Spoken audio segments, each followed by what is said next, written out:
एक गांव में रोशनलाल नाम का बहुत ही अमीर व्यापारी रहता था। वो गरीबों की भी बहुत मदद करते थे, इसलिए गांव वाले उनकी बहुत इज्जत करते थे। कई लोग उनसे चिढ़ते भी थे। पाखंडी है वो रोशनलाल, सब दिखावा करता है लोगों के बीच में बने रहने के लिए। एक दिन रोशनलाल अपनी पत्नी शीला और बेटे गुड्डू के साथ बैठे होते हैं।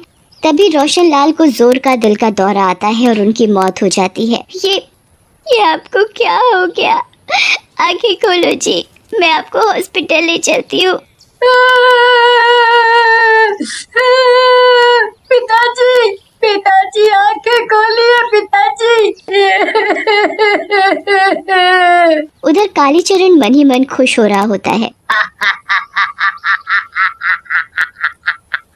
अच्छा हुआ मर गया, बहुत देवता बना फिर रहा था। अब मैं ही रहूंगा गांव का एक अकेला सेठ। रोशनलाल के मरने के बाद तो मानो उसके परिवार पर जैसे दुखों का पहाड़ टूट पड़ता है। रोशनलाल की माँ भी बीमार रहने लगती है और साथ ही साथ उसके जमा किए सारे पैसे तेजी से खर्च होने लगते हैं। कुछ ही समय में उनके सारे पैसे खत्म हो जाते हैं। माँ, मुझे भूख लगी है माँ, खाना दो। बेटा, आज रात किसी तरह से गुजार लो, मैं कल दिन में कहीं न कहीं से तुम्हारे खाने का इंतजाम कर लूंगी। माँ, तुम रो मत, मुझे भूख नहीं लगी, मैं सो जाता हूँ। लेकिन तभी रोशनलाल की माँ शकुंतला वहाँ आती है। आजा गुड्डू मेरा छोटा रोशन, आजा बेटा, देख देख दादी उसके लिए क्या लाई है। बहू, एक काम करो, तुम गुड्डू को खाना दे दो, उसके बाद हम दोनों भी खा लेंगे। शीला वैसा ही करती है। गुड्डू को खाना खिलाने के बाद वो और शकुंतला खाना खाने के लिए बैठते हैं। माँ, तुम ये खाना कहाँ से लाई हो? अरे बेटी, तुम भी ना, चलो चुपचाप खाओ, खाना खाते समय ऐसी बातें नहीं करते। नहीं माँ, जब तक मुझे आप सारी बात नहीं बताओगे मैं ये खाना नहीं खाऊंगी। फिर शकुंतला शीला को बताती है कि कैसे वो गांव वालों के घरों में बर्तन धोने और झाड़ू पोछे का काम कर रही है और उससे ही उसे ये पैसे मिले हैं। सब कुछ सुनने के बाद शीला को रोना आ जाता है। माँ, माँ अब धन्य है, शायद मेरी अपनी सगी माँ भी मेरे लिए इतना नहीं करती, लेकिन अब आप कल से कहीं नहीं जाएंगी, मैं इस घर की जिम्मेदारी उठाऊंगी। फिर अगले दिन से शीला लोगों के घरों में जा जाकर उनके बर्तन पोछा करने लगती है। एक दिन, सेठ जी, मैं आज जरा जल्दी जा सकती हूँ? आज मेरे बेटे का जन्मदिन है। क्या तुम क्या करोगी जल्दी जाकर? तुम्हें वही दाल चावल ही तो खाने हैं। कौन सा रोशनलाल तुम्हारे लिए कोई खजाना छोड़ गया है? भला गरीब भी कभी जन्मदिन मनाते हैं? ये सब घर के दरवाजे पर खड़ा गुड्डू सुन रहा होता है, जो कि अपनी माँ से मिलने आया होता है। वो शीला से मिले बिना ही घर चला जाता है और जब रात में शीला घर आती है, आज मेरे राजा बेटे का जन्मदिन है, फिर भी इतना मुंह लटका कर क्यों बैठा है?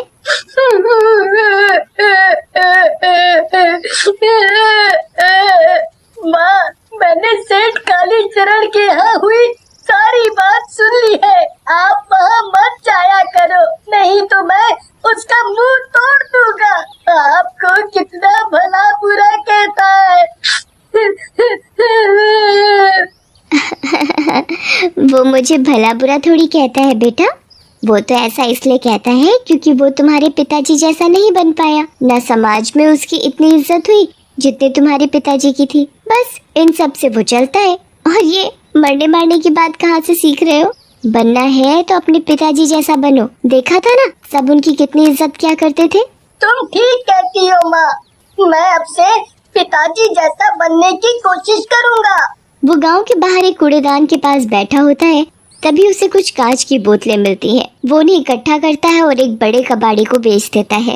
अरे वाह, क्या बढ़िया काम है। पुराना कबाड़ उठाओ और बेच दो और कबाड़ के बदले में पैसे भी ले लो। फिर गुड्डू रोज यही करता। वो गांव में कबाड़ जमा करता और बड़े कबाड़ी को बेच देता और उसे पैसे मिल जाते। एक दिन वो साड़ी की दुकान देखता है। अरे वाह, कितनी अच्छी साड़ियाँ हैं, एक माँ के लिए ले लेता हूँ। उस बेचारी के पास एक भी साड़ी नहीं है। फिर गुड्डू दुकान के अंदर जाता है और एक साड़ी पसंद करता है। मुझे ये वाली साड़ी चाहिए। बेटा, ये बहुत महंगी है, तुम कोई दूसरी ले लो, ये तो हजारों रुपए की है। लेकिन मुझे तो ये साड़ी ही पसंद है माँ के लिए। कोई बात नहीं, आप रख लो, मैं बाद में आकर ले जाऊंगा। तुम ये साड़ी ऐसे ही ले लो बेटा, मैं तुम्हें पहचान गया हूँ। तुम सेठ रोशन लाल के बेटे हो ना, उनके मुझ पर बहुत उपकार हैं। नहीं नहीं, आप ये साड़ी अपने पास रख लो। मेरी माँ वैसे भी नहीं लेगी इसे, मैं आऊंगा और खरीद के लेकर जाऊंगा। वाह बेटा, तुम बिल्कुल अपने पिताजी पर गए हो। भगवान तुम्हें वो सब कुछ दे जो तुम चाहते हो। फिर गुड्डू दुकान से बाहर आता है और एक जगह उदास होकर बैठ जाता है। क्या जिंदगी है यार, इतनी मेहनत और कबाड़ी के काम के बाद भी अपनी माँ के लिए कुछ नहीं कर पा रहा हूँ। ए बाबू बेटा, एक लॉटरी का टिकट खरीद लो। सुबह से बोनी नहीं हुई है, कुछ भी नहीं खाया है। ये लो बाबा, मेरे पास थोड़े से पैसे हैं, मेरे काम तो आ नहीं पाए, शायद आपके काम आ सके। लॉटरी वाला गुड्डू से पैसे ले लेता है और लॉटरी देता हुआ बोलता है, तुम कितने अच्छे हो बेटा, ये टिकट रख लो, शायद कल तुम्हारा ही नंबर निकल जाए। तुम भी बाबा, ऐसा कुछ नहीं होता, मेरी सड़ी हुई किस्मत में कुछ अच्छा होना लिखा ही नहीं है, लेकिन आप बोल रहे हो तो मैं रख लेता हूँ बस। बेटा, ऐसा नहीं बोलते, किस्मत पलटते देर नहीं लगती। तूने मेरी मदद की है, एक गरीब और भूखे की। भगवान ने तेरे लिए शायद कुछ अच्छा सोच रखा हो। ये टिकट रख ले, शायद कल तेरा ही नंबर हो। ऐसा कहकर लॉटरी वाला वहाँ से चला जाता है और गुड्डू भी उदास मन से घर चला जाता है। घर पहुँचते ही उसे पता चलता है कि उसकी दादी शकुंतला बहुत बीमार है। दादी, क्या हुआ दादी को? ये आंखें क्यों नहीं खोल रही माँ? पता नहीं बेटा, हमारी किस्मत में क्या लिखा है। दादी की तबीयत बहुत खराब है, डॉक्टर ने बोला है इन्हें शहर में बड़े अस्पताल ले जाना पड़ेगा, लेकिन हमारे पास पैसे कहाँ हैं?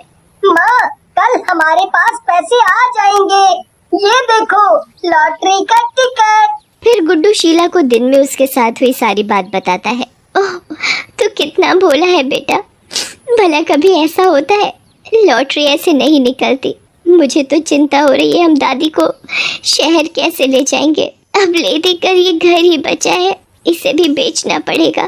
तभी शकुंतला बोलती है, नहीं बेटी, ऐसा मत करना, ये मेरे पति और बेटे की आखिरी निशानी है, इस घर को मत बेचना। इस घर के अलावा मेरे पास कुछ भी नहीं है तुम्हें और गुड्डू को देने के लिए। मर जाने दो मुझे। तुम चुप करो माँ, और मरने की बातें मत करो, मैं सब संभाल लूंगी। अगले दिन शीला का मकान देखने के लिए एक सेठ आया होता है। बड़ी शीला जी, मकान तो आपका बहुत अच्छा है, लेकिन हम आपको उतने पैसे नहीं दे पाएंगे जितने आप मांग रहे हो। आप सोच लो, मैं कल फिर आ जाऊंगा।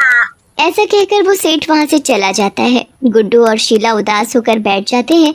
तभी वही लॉटरी वाला वहाँ से जा रहा होता है। गुड्डू उसे रोकता है। अरे बेटा, तुम ही थे ना जो मुझे कल मिले थे। क्या करूं, बुढ़ापे में थोड़ा भूल जाता हूँ। हाँ बाबा, मैं ही हूँ, लेकिन क्या हुआ, आप बहुत हंस रहे हो।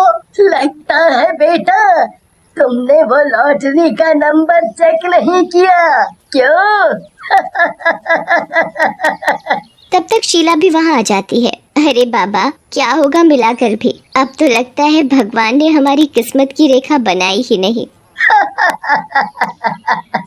ऐसा नहीं कहते बेटी, भगवान ने सबके हिस्से के दुख और सुख उसे देकर ही इस दुनिया में भेजा है। तुम अब लॉटरी का टिकट निकालो और नंबर मिलाओ तो सही। शीला लॉटरी वाले की बात मान बेमन से नंबर मिलाने लगती है। 2, 4, 6 और ये आखिरी का 9। अरे ये तो हमारी ही लॉटरी का नंबर है। मैं ना कहता था, भगवान सबके लिए कुछ ना कुछ रखता है बेटी। ऐसा कहकर लॉटरी वाला वहाँ से गायब हो जाता है।